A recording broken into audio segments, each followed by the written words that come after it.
Welcome to the Moose's LZ Bar and Grill Weekend Wrap, where we highlight a few of the storylines that occurred over the weekend. But we're changing our format a little today. We have Blake Anderson on from the All-Star Circuit of Champions, who's still smarting over his team, only scoring 7 points against South Dakota State, a Division II school or No, subdivision team. yes. But we're going to They talk. probably could have got 14 out of a Division two team. They were only up 5-3. It was like a baseball score. It was. But we're going to talk about the Tuscarora 50. Like I said, normally we highlight things that happened last weekend. Tuscarora 50, big event, $55,000 to win in the finale. And I just wanted to get Blake on and talk real quick about some of the storylines going into the weekend. And Blake, one of the top ones for me is Anthony Macri, a guy you've seen a lot of recently driving the Sam McGee Motorsports machine. In the last 3 years, he's finished second twice and third in this event. I'm sure, and he's back in his own car for this week. I'm sure this one is a big one for him. Absolutely. And Anthony's one of those guys who doesn't love watching him get around Port Royal Speedway. The way that he runs that high side, he can kind of run it like nobody else can. But I think, Jeremy, the big question is on Saturday, can you run Port Royal that way for 50 laps and hang on at the end? He's been able to do it, as you mentioned, second, third. But man, can you hold on to the win running Port Royal that aggressively with that pace for 50 laps? I don't think you can, but what the thing with Anthony is I think we've seen a guy who can run low when he needs to there. So Mm-hmm. I'm not really worried about that as much as a some of the other guys we're going to talk about in a minute, but also, we've seen this before with other guys. We saw it in NASCAR with Dale Earnhardt in Daytona. We've seen it, the Daytona 500, I should say. And we've seen Yep. it with Indianapolis and Mario Andretti and Michael Andretti. Michael Andretti never won it. So is this his kind of race where he's so good at Port Royal, he's going to win so many races there, but something always happens? I picked him to win this year. Ryan Hand, I think, is going to be turning the wrenches on it. We all know him from when he was with Greg Hodnett. And I don't know. There's a lot of good guys in this field. There are. I feel like this year it's kind of similar to the Knoxville Nationals for me this year. Is I don't really know if I can really put my thumb on one driver that is like, hey, that's the guy to beat on Saturday night. Where I think that's maybe kind of the first time in a while we've been able to say that about a lot of these premier sprint car races across the country. Is there's so much parity this year, which is a blast because it's created some cool winners. Yeah, I would agree. I think especially the parity at the top is Mm-hmm. between Brent Marks, Anthony Macri, Carson Macedo's leading the World of Outlaws in wins, and we have Sheldon Hodenshield, who is fourth in points, fifth in points, but yet he has 9 wins. So moving on, we want to talk about Brent Marks. He's won this race before. He's third in laps led with the All-Star Circuit of Champions, and he has 4 wins with you guys. He won the Tuscarora 50 in 2015. I would make the argument, Ryan and I were talking on the SprintCarLimited.com podcast that I just put out earlier today. I think Port Royal's his worst track, and yet, like I said, he's won this race before. Yeah, that weekend in 2015 was pretty magical for him too. He won the Labor Day Classic that week and then came and won the night before the 50 and the 50. It was a pretty cool weekend for him. And this year, man, they are just hitting on all cylinders. They've got 15 wins. They looked really good at Sharon, and Sharon has the same dirt that Port Royal has. And if I had to pick a guy, I know it sounds cliche, but I think it's hard to pick against a guy like Brent Marks Saturday night. And obviously, I mean, there's going to be some drivers, I'm sure one you're going to mention here in the near future that is always a favorite at the Tuscarora 50 because of the way he can run 50 lap races. Yeah, we might as well go right into that. Yeah. Which, by the way, Mark's over 540,000 this year. He's already going to be the leading money winner this year. This would only add to it if he can do some damage. I think he wins one this weekend. I just don't know if it's the 50. Lance Dewees is the guy Yeah. you're talking about. The big thing for him is if he wins it, it'll be his 8th. That's a lot. And Man. like you said, he can run that middle bottom. I know Logan Wagner's a defending champion. I think if the oil leak doesn't happen last year, I think Lance wins that race. What are your thoughts? I couldn't agree more. I mean, it was cool to see Logan win because that was one of the neatest victory lanes we've had there at the Tusky 50, at least in my memory. But man, Lance there, he saves his equipment so good. He does. Those older drivers like that are experienced are so good about that. It's saving their equipment and making sure at lap 40 they've still got a car they can work with. And I just, after winning last week at Williams Grove, he shows he's on it. He's on his game. So Lance has always got to be a favorite. And I got to think Saturday night he's going to be in the mix with 10 to go. Yeah, I picked him, I think, night one because I needed a win over Ryan. And really picked the guy one time. So, but no, I think, and Lance has 120 wins at Port Royal. That's Yeah. more than everybody in the field combined. Yeah, absolutely. That has to be. I think It, Macri's at like 17 now, which is probably the second most in the field. it's alarming. It is.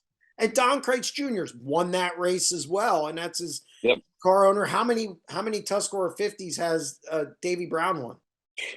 I well north of 10, obviously. I mean, is he probably looming in the 15 to 20 range? Yeah, well, he was with Doug Wolfgang, and it's just Yeah. the number of wins for that team and the experience. And like you said, I think you hit on something when Lance Dewees saves his stuff probably better than anybody. Even though I think Macri's gotten a lot better at it, I think Logan Wagner has gotten a lot Mm-hmm. better at saving his equipment and running different lines at that speedway. But still, I agree with you. Lance is definitely the favorite.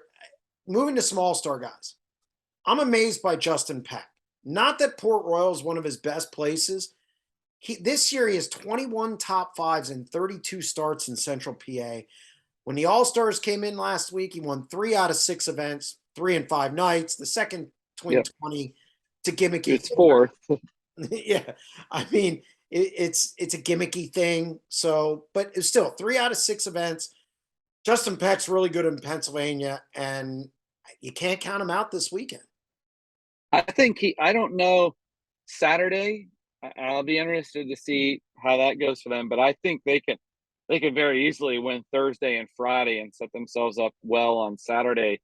Obviously, Saturday doesn't have any ties to Thursday and Friday, but man, they are on it right now. Justin has full faith in the car with what Sean and Kurt are doing, and it shows. And they have been on a tear. And just you mentioned just the consistency lately. They've had some in a couple of those finishes that weren't in the top 10 or maybe at the back of the top 10 were because they had to go to the work area because they lost a right rear or left rear and then battled back. So he's a rocket ship right now. It is as fast as I've ever seen him. What's with their tire wear? My God, nobody I blows tires like that team does. I know it's just I don't know if it's just because of the driving style and just how aggressive he is that creates that and that extra wheel spin. I don't know, but man, it's been 4 or 5 tires that they've lost. I feel like running inside the top 3. And that's cause for concern in a race like Tuscarora 50. Yeah, It's the third night, obviously the extra distance, all those factors. Now, I think you can change tires at 25. I'm.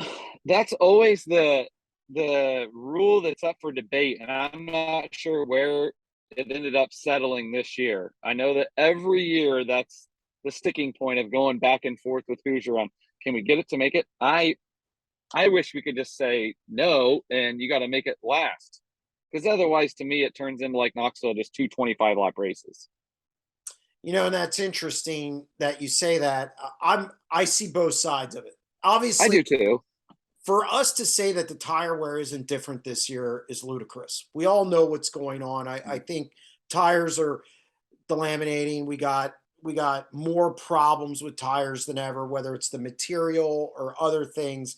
And here we are, we're coming up to a 50 lap race, 55 grand on the line. How do you manage that? Yeah, that'll be interesting. And I don't know. Obviously, Knoxville, you could change the tire. I'm with you. I see both sides of it, and I had a good argument made to me at Knoxville that the halfway break brings the whole team into the picture of letting the crew kind of shine a little bit. So I mean, I get it, but I don't know. I still am in the camp of we're sprint car racing. Don't get me started because I'll start talking about the work area and how much I hate it. I know, and I can understand that too. I think that save us a lot of drama. Well, it's almost become more important in it's almost become a separate thing from the race. I want to watch a race. Yeah, I don't care. Well, it's a whole thing, but yeah, I hear you. you'll get Justin Fiedler mad at me. We'll So file that for another day. Corey Eliason, he's going to be in the Sam McGee car, and Motorsports Machine, the 11M, subbing for Parker Price Miller. I think people underrate that car. That car has speed 100%. all the time. Doesn't matter who's in it. I think that goes to show what kind of team they put together with Kevin, Sammy, and Jim Bob, that they can put a different driver in that car and they're getting the same results night in and night out. And that driver, whether it's Parker, Corey, Anthony Macri, night one, they're fast. And that's so impressive to me that just there, it seems like it takes them absolutely no time to get the driver comfortable and quick. Yeah, I think underrated crew chief Kevin Osmowski and Sam Mm-hmm.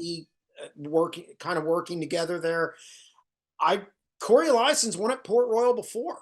I think Yeah, one opening day. yeah, and then he won one of these programs, I think a Thursday night program, the one 2 years year. ago. Yep, 2 years ago for the Tuscarora 50. So he's won here before, won last week at Attica. Can he get it done this weekend? I think he's in the mix, and I think it's a little of it too is just motivation of Corey trying to say, "Hey, I can do this." And boy, there'd be no better way to go into kind of the silly season than off a $55,000 payday. It seems like, hey, look, I can win the big money. I just need the right pieces in place. Yeah, it's nothing like going, "Hey, I'm here. Here's $55,000." Are No we kidding. are we sleeping on Danny Dietrich a little bit?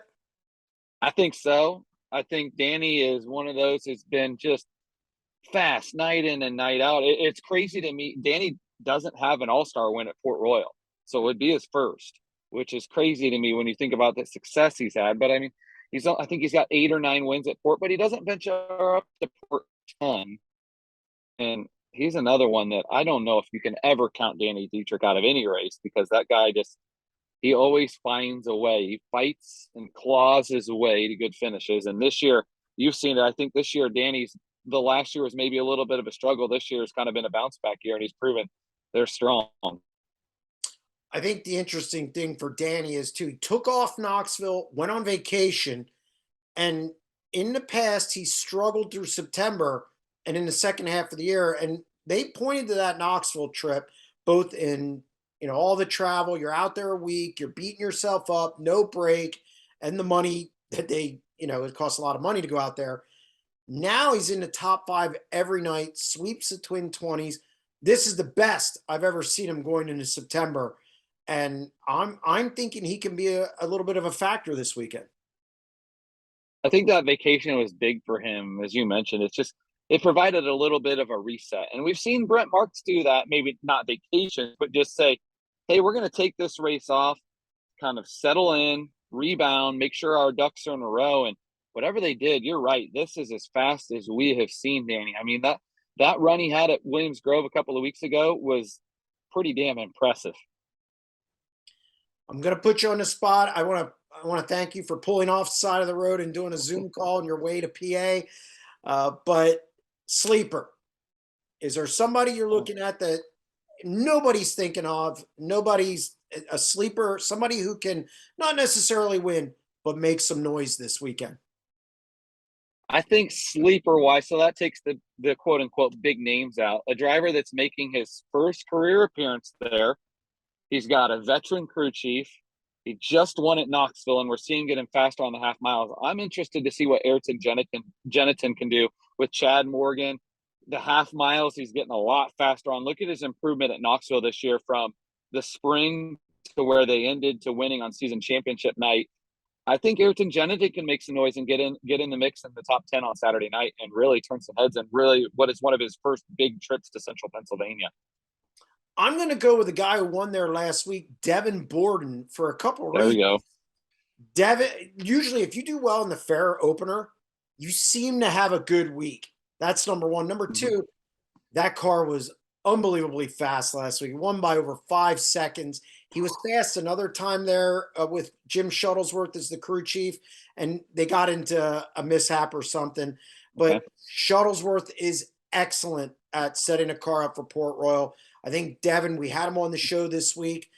I think he's in the mix too for, like you said, maybe a top 10 run on Saturday, but also some good runs Thursday and Friday. He needs to keep his head, maybe go slower to go faster, but I think he's definitely a guy you got to watch for.